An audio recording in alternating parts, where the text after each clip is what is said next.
그저 어찌 좋은 친구인지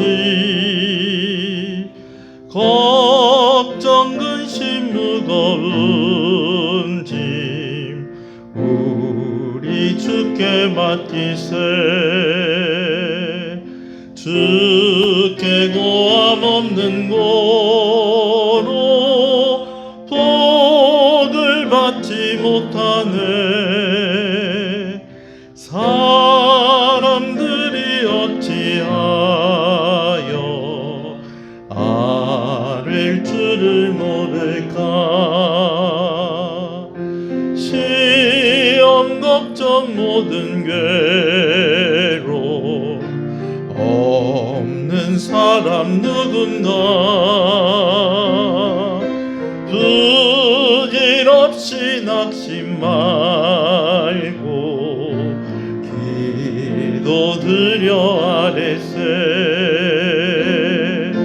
이런 진실하신 친구 찾아볼 수 있을까. 우리 약함 아시오니 어찌 아니하랄까. 근심 걱정 무거운 짐 아니 진자 누군가. 피난처는 우리 예수 주께 기도드리세. 세상 친구 멸시하고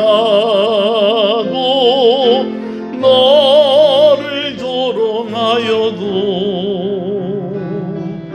예수 품에 안기어서 참된 위로 받겠네.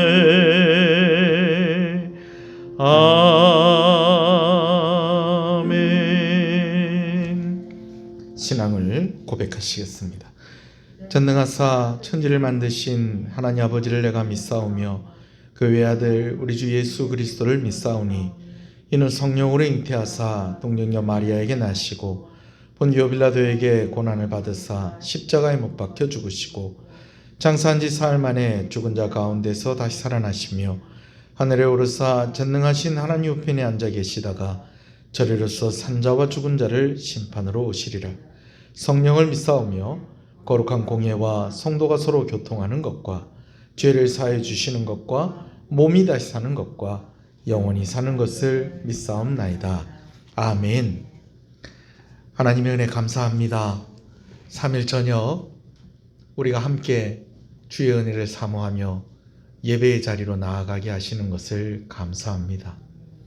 우리 시은교회 성도들 어디에 있든지 이 시간을 기억하고 또 아버지 하나님 우리가 기도하는 시간임을 알고 우리가 함께 말씀 듣고 기도하는 시간이 되게 하여 주시옵소서.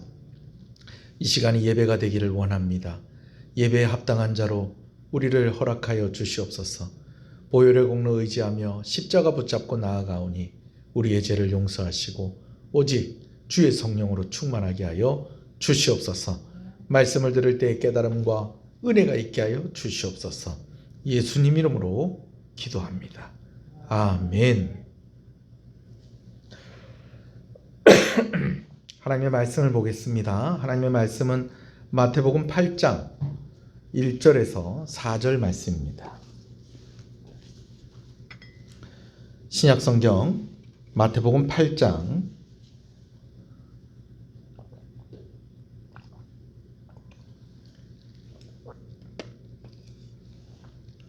마태복음 8장 1절에서 4절의 말씀입니다.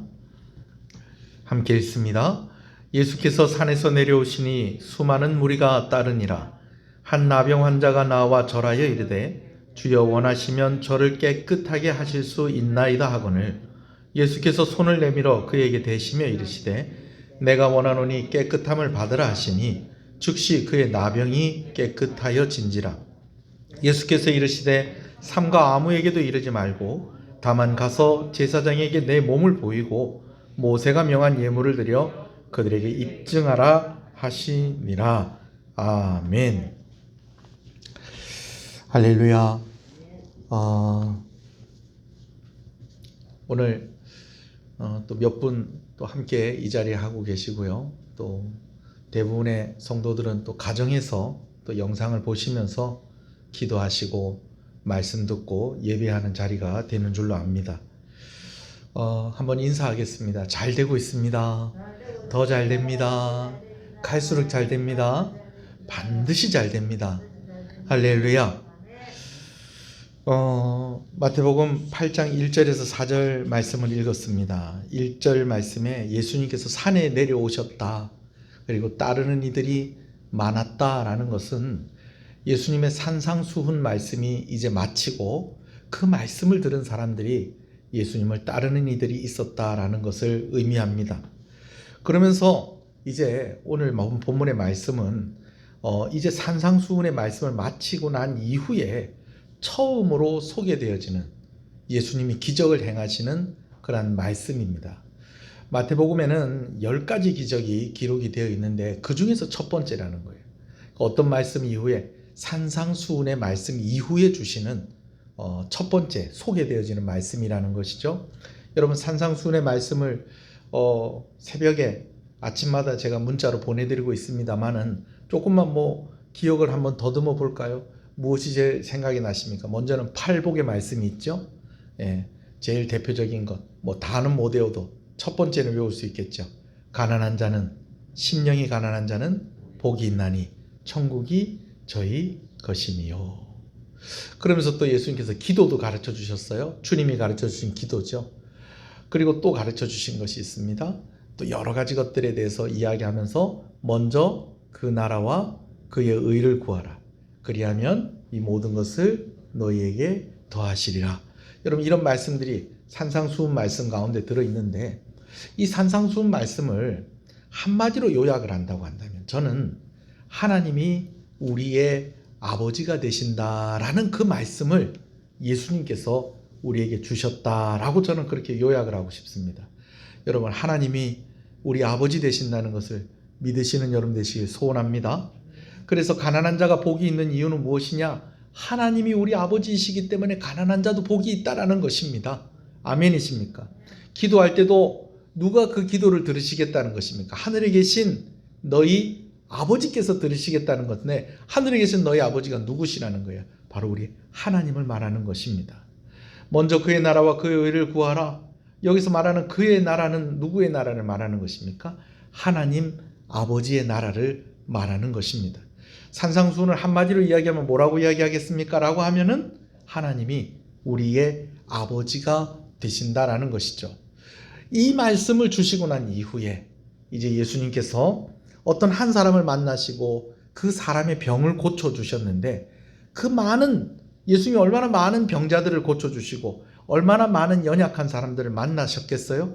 근데 그 중요한 말씀을 하시고 난 뒤에 첫 번째로 소개가 되고 있는 말씀이니 오늘 말씀에 의미가 있다라는 것입니다. 할렐루야. 산상수훈 이후에 많은 사람들이 예수님을 따랐지만 오늘 본문의 사건은 아주 은밀히 이루어졌을 것이다 라는 그런 추측이 되어집니다. 예수님께서도 오늘 본문의 일이 은밀히 이루어지기를 원하셨습니다. 병든 사람을 고쳐주셨어요. 근데 예수님께서 고쳐주시고 난 뒤에 뭐라고 말씀하시는 거니? 4절 말씀에 삼가 아무에게도 이르지 말고 다만 가서 제사장에게 내 몸을 보이라 라고 그렇게 이야기합니다. 내가 너를 이렇게 고쳐줬다는 것을 온 동네 다니면서 소문내지 말고 아무에게도 얘기하지 말고 오직 누구에게만 가라. 제사장에게만 찾아가라. 이 일을 어떻게 하라? 은밀히 하라라고 그렇게 예수님께서도 말씀을 하셨죠. 이미 이 일을 많이 본 사람들이 많이 있다고 하면 예수님이 이렇게 말씀하실 필요가 없는 것입니다. 그런데 또 이 일이 은밀히 이루어질 수밖에 없는 이유가 또한 있는 것입니다. 그 이유는요, 바로 오늘 예수님께서 고쳐주신 그 사람의 병이 나병이었습니다. 나병, 한센병이라고도 하고요. 또 옛날 성경에는 뭐라고 기록이 되어 있냐면 문둥병이다 라고 그렇게 기록이 되어 있습니다. 자, 나병에 대한 이야기를 좀 여러분하고 좀 나누려고 해요. 여러분, 이 나병이라는 그 병에 걸린 사람 혹시 만나보신 적이 있으신지 모르겠어요. 아마 요즘은 그렇게 나병 환자들 만나는 것이 아주 흔하지 않은 일이고 쉽지 않은 일일 것입니다. 저도 이 나병에 대해서 그냥 막연하게만 알고 있었는데 오늘 본문의 말씀을 준비하면서 나병에 대해서 조금 더 좀 자세히 좀 알아봤어요. 그랬더니 의외로 우리가 좀 알고 있는 것, 뭐 여러분들은 또 저하고 알고 있는 것이 좀 다를 수 있겠지만 제가 알고 있는 것하고는 좀 많은 좀 차이가 있다는 것을 제가 알 수 있었습니다. 먼저는요, 성경에 나오는 나병이 우리가 다 이야기하는 한센병은 다 아닙니다. 성경에서 말하는 나병을 이야기할 때는 피부병을 다 통틀어서 나병이다라고 그렇게 이야기하는 경우들이 많습니다. 그러나 오늘 본문에 있는 나병은 우리가 잘 알고 있는 바로 그 한센병을 의미하는 것 같습니다.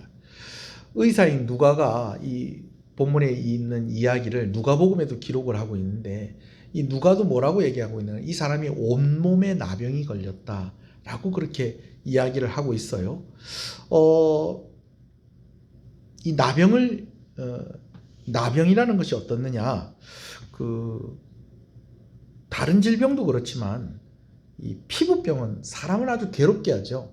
이 나병은 피부병 중에서도 최악의 피부병이라고 할 수가 있겠습니다. 그 병을 가진 사람이 일단은 겉모습이 변해요. 그래서 다른 사람에게 혐오감을 줄 수가 있습니다. 이 나병이라는 말 자체가 이 비늘이라는 뜻을 가지고 있는 한자어가 이렇게 합성이 된 말이에요. 그러니까 피부가 비늘처럼 변한다는 거예요. 이 비늘처럼 변하는데 이게 이제 심하게 되면 이 피부가 굳어지면서 떨어져 나가기도 하고 그렇게 하죠. 그러다 보니까 사람들이 볼 때에 좀 혐오감, 좀 무서운 그런 마음에 들게 하죠. 근데요, 사실은요, 오늘날은 이 나병이 치료가 가능하답니다. 그래서 간단한 주사를 맞고 한 2년 정도를 이 추이를 이렇게 살펴보면 완치가 가능한 병이라고 그래요. 그러나 이거는 20세기 와서의 일입니다. 그 전에는 도대체 이 나병이 왜 생기는지도 알 수 없고 치료하는 그 길도 정말 막막했었다라는 것이죠. 이 나병이 전염이 될까봐 아주 두려워하는 병인데요. 이 나병은 실제로 그렇게 쉽게 전염이 되진 않는다고 합니다. 우리가 요즘 뭐 코로나 항체 막 그런 이야기 많이 하잖아요. 병이 걸리면 항체 이야기를 많이 하잖아요. 사람들의 거의 95%가 이 나병에 대한 항체를 이미 가지고 있다고 합니다. 그러니까 이게 쉽게 걸리는 병은 아니라는 거예요. 근데 또 이제 또 한 가지는 이게 유전이 되는 병도 아니라는 거예요. 부모님이 나병에 걸렸다고 해서 아이들도 나병에 걸리는 건 아니라는 거예요. 근데 목사님, 제가 알기로는 부모가 나병이면은 자녀들도 나병인 경우들이 많던데요. 그런 이유가 있어요. 왜 그러느냐? 엄마가 나병인데 아이를 임신을 한 거예요. 근데 그 아이를 낳으면요, 이 아이가 나병 환자로 태어나지 않는다는 거예요. 근데 이 자녀들이 왜 나병에 걸릴 확률이 많으냐면요, 이 나병이 침을 통해서 전염이 된다는 겁니다. 코로나하고 비슷해요. 그죠? 코로나도 뭘로 전염이 됩니까? 비말을 통해서 전염이 되잖아요. 그죠? 나병도 그렇다는 거예요. 그러니까 침을 통해서 전염이 되다 보니까 같은 집에서 같이 뭐 합니까? 식사하고 하다가 보니까 이 항체를 가지지 못하고 약한 사람이 나병에 걸리기도 하는데, 그거를 이렇게 한 식구들이니까, 한 집에 사는 식구들이니까 사람들이 볼 때는 어떻느냐? 엄마 아빠가 나병 환자면 자식들도 나병 환자처럼 보이는데 그게 그렇지가 않다는 거예요. 유전이 아니라는 거예요. 자, 나병은요, 단절되어야 되는 고통이 따르는 병입니다. 옛날에 통영에 이쪽 원문고기에 이렇게 보면은 사실 좀 어감이 좀 안 좋은 말인데 나병 환자들만 같이 사는 동네가 하나 있었습니다. 아시죠? 요즘 거기 이제 그 동네가 싹 없어지고 이제 거기다가 아파트를 지으려고 이렇게 싹 정리를 하더니 아파트를 안 짓고 그냥 그대로 있습니다. 근데 통영만 있는 게 아니고 동네마다 좀 그런 동네들이 좀 있었던 것 같아요. 그래가지고 이 경상도 말로는 문디 동네라고 막 그렇게 이야기를 하기도 했죠. 자, 그런데 이게 왜 단절이 돼야 되느냐? 구약 성경에도 보면 나병에 걸리면 단절을 하도록 했습니다. 사람들과 격리를 시켰다는 거예요. 아무래도 이 워낙에 심각하고 무서운 병이다 보니까 이게 쉽게 전염이 되든 전염이 잘 되든지 않든 간에 내가 이게 걸리면 안 되니까 일단은 멀리 하도록 했었다라는 것이죠. 그리고 이 심지어는 이 사람들 가까이에 왔을 때에 이 사람이 자기가 나병 환자인 줄 모르는 경우도 있을 수 있잖아요. 그죠? 그런 경우에 이 나병 환자가 자기는 나병 환자임을 밝히지 않으면 나중에는 징계를 받게 되어지는 그런 병이었다라는 것입니다. 나병 환자들이 참 힘들었었던 이유 중에 또 한 가지는 이 나병은 워낙 그 증상이 심각하고 너무 정말 인생이 다 무너지는 것 같은 그런 질병이었기 때문에 이 질병에 걸렸을 때에는 아마 하나님께 죄를 지어서 저주를 받아서 이 병에 걸렸을 것이다 라고 그렇게 인식을 하는 경우들이 많았습니다. 실제로 성경을 보면 하나님께서 징계하실 때에 이 나병이 걸리게 하셨던 그런 일들이 구약 성경에 몇 번 있는 것을 보게 되어집니다. 그러다 보니까 이 나병에 걸렸다는 것은 이 질병적인 것뿐만 아니라 영적으로도 그냥 병자가 아닌 죄인이라는 그런 낙인이 찍히게 되어지는 것이고 함께 할 수 없고 격리되어지고 단절되어지는 그런 결과를 가져오는 병이었고 또 오늘날에는 뭐 주사를 통해서 쉽게 나을 수 있다고 하지만 그러나 20세기 이전에는 이 나병에 걸렸을 때는 특별한 치료의 방법이 없이 한 번 걸리면 그냥 자연스럽게 치료되지 않는 한은 그냥 그렇게 살 수밖에 없는 그런 질병이었다라는 것이죠. 말이 격리되는 것이지 버림받는 것이었습니다. 사람들로부터 버림받고 가족으로부터 조차 버림을 받을 수밖에 없는 바로 그런 질병이었다라는 것이죠. 그런데 어떻게 오늘 본문에 이 사람이 어떻게 예수님을 알고 또 예수님께 나와서 하는 말이 뭐라고 얘기하냐면 주님이라고 이야기를 해요. 예수님을. 주님께서 원하시면 주님이라고 오늘 성경에는 그렇게 안 나와 있는데 예수님께 이제 말하기로 다른 성경에는 주님이라고 나와 있는데 오늘 우리 성경에는 그렇게 나와 있지 않네요. 쉬운 성경에는 주님은 하시고자 하시면 저를 낫게 하실 수 있습니다. 이 주님이란 말 아무한테나 쓰는 말 아니거든요. 주님께서 하시고자 하시면 저를 낫게 하실 수 있습니다. 어떻게 이런 믿음을 가졌는지, 어떻게 예수님을 알게 되었는지, 그리고 도대체 이 사람이 누구인지 거기에 대해서는 알 수가 없습니다. 그러나 분명한 것은 이 사람 또한 다른 나병 환자와 같은 그런 삶을 살았다는 것이죠. 다른 사람들에게 버림을 받고 가까이 함께하고 싶어도 그와 가까이 하면 그도 가까이 하는 그 사람도 나병 환자와 똑같은 취급을 받았기 때문에 부정 환자가 되었기 때문에 누구도 함께할 수 없는 그런 사람이었다는 것입니다. 누가복음에 그는 온몸에 나병이 퍼진 사람이라고 그렇게 되었던 것으로 보아서 아마 그가 가진 병으로 인해서 냄새도 나고 그의 의복도 늘 정결하지 못한 상태였을 것이고 또 얼굴이 또 어떻게 변했을지 몸이 어떻게 변했을지 장담할 수 없는 그런 모습을 가지고 있었을 것이라는 거죠. 저는 한번 그 나병이 완전히 치유된 사람의 손을 한번 잡은 적이 있었습니다. 깜짝 놀랐습니다.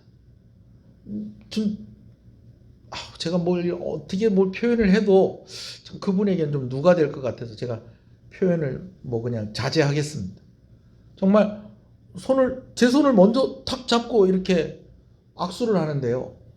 제가 참 그 느낌을 아직까지도 가끔씩 이렇게 생각하면 그때 그 느낌이 그냥 되살아나는 것 같아요. 너무너무 깜짝 놀래고 너무너무 무서웠었습니다. 그러니 그와 함께하면 죄인 취급을 받고 그와 함께하면 병자의 취급을 받고, 그렇지 않더라도 그의 외모만 봐도 그의 곁에 갈 수 없는 그런 존재였다라는 것이죠. 그런 삶을 살았다는 것이죠. 그런데 오늘 본문에 예수님께서 그를 만져주셨다라는 것입니다. 할렐루야. 2절 3절을 같이 한번 읽어보시겠습니다. 시작. 한 나병 환자가 나와 절하여 이르되 주여 원하시면 저를 깨끗하게 하실 수 있나이다 하거늘 예수께서 손을 내밀어 그에게 내시며 이르시되 내가 원하노니 깨끗함을 받으라 하시니 즉시 그의 나병이 깨끗하여 진지라. 아멘. 오늘 우리 성경에도 주여라고 나와 있네요. 죄송합니다.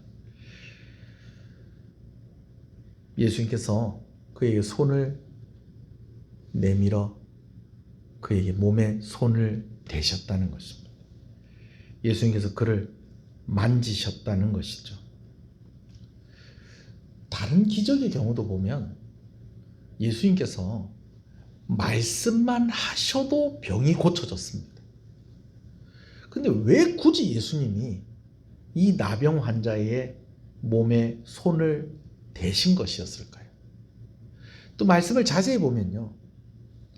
여러분, 예수님이 병이 낫고 난 뒤에 손을 대셨습니까? 손을 대시고 난 뒤에 병이 나았습니까? 손을 대시고 난 뒤에 병이 낫다는 거예요. 병이 나음을 입었다는 거예요. 여러분, 이 말은 무슨 말입니까? 병든 그 상태의 그 사람의 몸에 예수님이 손을 대셨다는 거죠.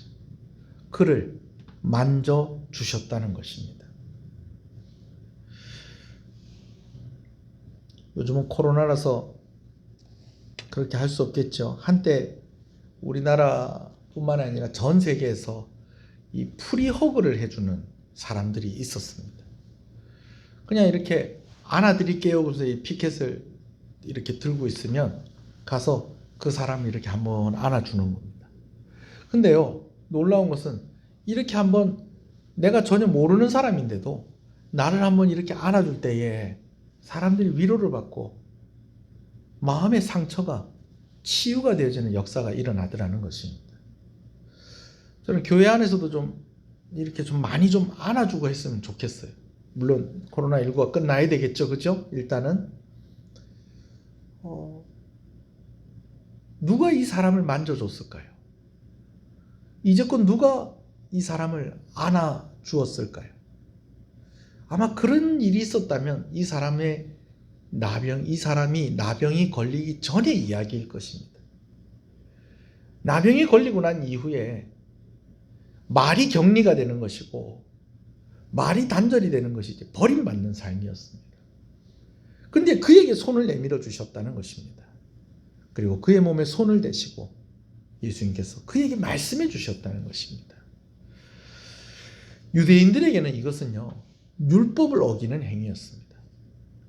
나병 환자를 만지는 그 순간 그도 부정한 사람이 되는 것이었습니다.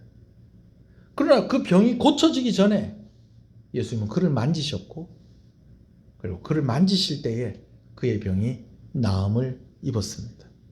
할렐루야. 예수님께서 그를 만지신 것은 그의 병든 육신만을 만진 것이 아니었습니다. 그의 영혼을 만져주신 것이고 그의 상한 마음을 예수님께서 만져주신 것이죠. 할렐루야. 나병 환자를 만지는 순간 그도 부정한 사람이 된다고 했는데, 여러분 사실은요, 예수님이요, 죄가 없으신 예수님이 우리 때문에 죄인이 되셨다는 거 아시죠? 오늘 예수님이 나병 환자를 만지셔서 예수님이 스스로 부정한 자가 되는 그것을 선택하셨다는 것은 그 사람에게만 주시는 은혜가 아니고 오늘 우리에게도 주시는 은혜라는 것을 꼭 기억하시고 믿으시는 여러분 되시길 소원합니다. 나는 나병 환자가 아닌데, 그러나 여러분, 나병 환자는요, 살아있는데 몸이 죽어가는 겁니다. 몸이 썩어가는 거예요. 사람이 죽어야지 몸이 썩잖아요. 그죠? 우리가 늙는 거지 썩는다라고 얘기는 하지 않잖아요. 그죠? 근데 나병은 아니에요. 나병은 살아있는 몸이 썩어가는 거예요. 근데 여러분 사실은요, 오늘 우리 인생이 그렇다는 거예요. 오늘 우리가 가진 죄의 결과가 그렇다는 것입니다. 살아있는 것 같은데 죽음을 향해서 가고 있는 것입니다. 왜? 죄 때문에. 근데 그 죄 없으신 예수님께서 우리가 똑같은 사람으로 오셔서 죄인이 져야 할 그 십자가, 죄인이 감당해야 될 그 고난을 감당하시고 우리를 구원하셨다는 것입니다.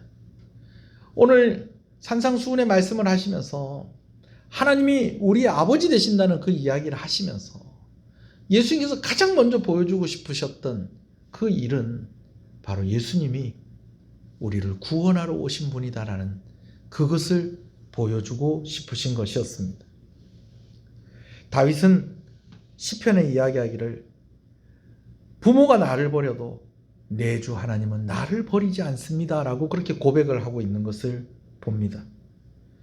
여러분 어떻습니까? 여러분들의 마음을 좀 만져주는 사람이 여러분 주변에 있습니까? 저는 오늘도 가끔씩 저에게 전화를 해서 제 마음을 만져주시는 분과 통화를 좀 했습니다. 그분하고 전화를 하고 나면 제가 좀 마음에 치유가 돼요. 또 저도 또 그분에게 또 그런 도움을 주죠. 서로 간에. 이동근 목사님 하고 오늘 통화를 했는데 사실은 주일날 저녁 때 어머니가 돌아가셨어요. 소천하셨어요. 아버지 장례식장도 제가 갔었고 이동근 목사님 아버님 장례식장도 제가 갔었고 또 장인어른은 안 계시고 장모님이 계셨는데 장모님 돌아가셨을 때도 제가 갔었는데 이번엔 못 갔습니다. 지금 상황이 이렇다 보니까 또 거기다 또 장례식을 또 수도권 평택에서 치르는 그런 가운데 있었기 때문에 제가 가보지 못해서 너무 미안하더라고요. 사실은 제가 목숨을 걸고라도 가야 되는 그런 사람인데 그러지 못해서 좀 미안하더라고요. 전화통화를 하면서 이런저런 이야기하면서 서로가 위로를 받고 또 힘을 내자. 장례식장에서도 너무 갑작스럽게 되어진 일이라서 아직도 경황이 없다 그랬는데 집에 돌아와서 이제 천안에 사니까 평택에 사는 어머니 만나고 천안에 오면 전화해서 우리 집에 잘 도착을 했습니다. 그래 보고를 했는데 어머니 돌아가시고 나니까 그렇게 전화할 일이 없어서 형수님이 그렇게 우시더라고. 그런 이야기를 하면서 서로 위로를 하고 그렇게 했었어요. 여러분 제가 많이 그렇게 이야기하거든요. 제 형제보다도 더 참 저를 위하고 아껴주시고 하는 목사님이라고, 형님 같은 목사님이라고, 친형 같은 목사님이라고 그렇게 소개하는데도 제가 장례식장 못 갔어요.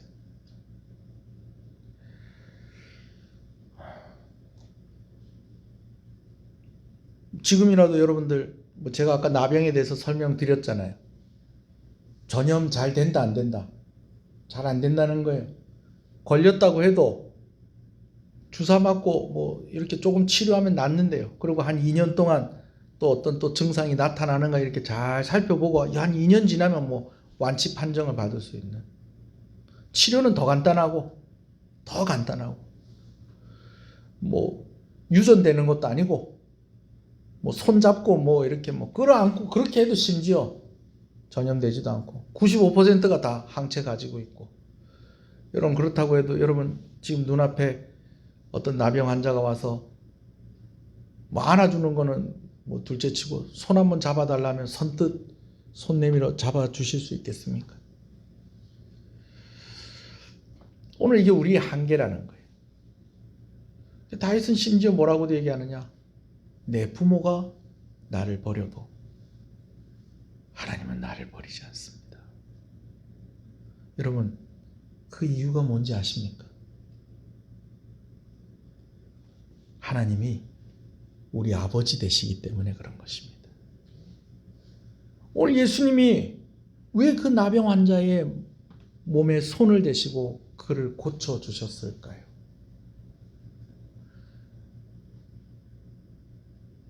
하나님이 우리 아버지이시기 때문인 것입니다. 그래서 예수님이 이 땅 가운데 오셨기 때문인 것입니다. 아멘이십니까? 오늘 말씀을 생각하면서 한번 기도하겠습니다.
여러분, 제가 나병에 대해서 설명을 드렸지만 우리 앞에 지금 나병에 걸린 사람이 내 손 한번 잡아달라고 하면 오늘 우리의 마음이 선뜻 손을 내밀지 못할 것입니다. 그러면 만약에 내가 그런 병에 걸려서 정말 내가 의지하고 내가 생각했던 그 사람에게 내 손 한번 잡아달라고 했을 때에 여러분, 누가 여러분들의 손을 잡아주실 수 있을 것 같습니까? 그래서 우리에게 필요한 것이 하나님이 우리의 아버지가 되신다는 것입니다. 다른 사람들이 다 너를 버리고 다 등을 돌린다고 해도 내가 너의 손을 잡아주겠다. 오늘 주님의 손이 우리에게 다 있음을 기억하시는 여러분 되시길 소원합니다. 함께 만나지 못하고 함께 손잡지 못하고 함께 끌어안지 못하고 함께 식사하지 못하는, 우리가 그렇게 할 수밖에 없는 그런 상황들 속에 있지만, 그러나 오늘 하나님께서 우리를 교회로 부르셨고 또 시은교회 성도로 부르셨을 때에는 우리가 또 다른 방법으로 연합하게 하시려고 우리를 부르신 줄로 믿습니다. 오늘 이 시간에 우리가 좀 찬송과 반주에 맞춰서 여러분들이 속한 구역원들, 또 여러분들이 속한 기관들, 함께하는 이들, 그들을 위해서 좀 기도하시도록 하십시다. 저를 위해서도 기도해 주시고요, 장로님들을 위해서도 기도해 주시고요. 우리 한번 기도하겠습니다. 주여, 주여,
주님, 우리 성도들 한 사람 한 사람 오늘도 아버지 하나님 그 연약함을 만지시고 그 마음을 만지시고 그 영을 만지시고 살아나게 하여 주시옵소서.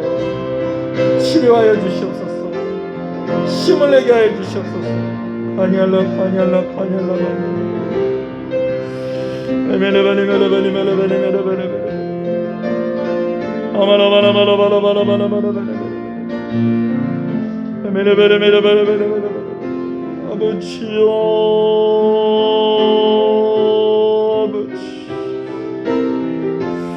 아버지요,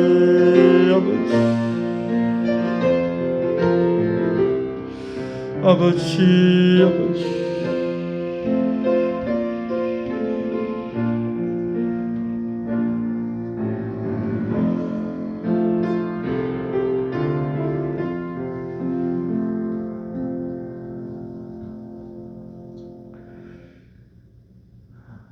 모든 것에 다 단절되어 있는 것 같고 누구도 내 손 잡아주고 나를 안아주지 않을 것 같은 그런 환경 속에서도 오늘 말씀을 통하여서 우리에게 주시는 하나님의 음성은 내가 너의 아버지가 되고 내 아들인 너를 내가 사랑한다 내 아들아, 사랑한다 내 딸아라고 말씀하시면서 네가 어디에 있든지 간에, 네가 어떤 상황 가운데 있든지 간에, 네가 어떤 부족한 그런 모습으로 있든지 간에 나의 손이 너에게 다 있다라고 말씀하시는 그 하나님의 음성을 우리가 잊지 않고 살아가게 하여 주시옵소서.